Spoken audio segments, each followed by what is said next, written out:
Juana Sandoval. Mis sufrimientos eran mucha depresión. Quería terminar con mi vida por la depresión que yo tenía, que me sentía muy mal por motivo de mi trabajo, mi vida económica. No dormía en la noche, me sentía muy mal, porque esta depresión ahí me estaba llevando a la muerte.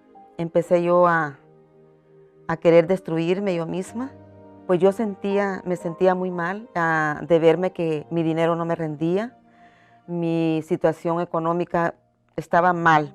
Mi familia, yo tenía problemas con ellos por mi situación, por mis problemas económicos y por mi depresión que yo sentía.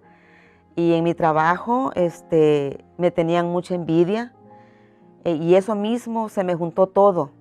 A cabo de que llegó esto a sentirme que oía voces que me decían que me quitara la vida. Cuando conocí a Dios, cuando fui a la iglesia, ahí tuve un cambio, porque ahí vi que era Dios el que estaba ahí conmigo. Entonces, que iba a terminar ya con los problemas que yo tenía. Entonces empecé a luchar y a hacer mis cadenas y hacer las cadenas por mi liberación, por mi familia y por mi vida económica. Y así fue cambiando poco a poco. Cuando llegué a unos 3, 4 meses, que ya me sentí liberada, fue cuando yo recibí el Espíritu de Dios, el Espíritu Santo.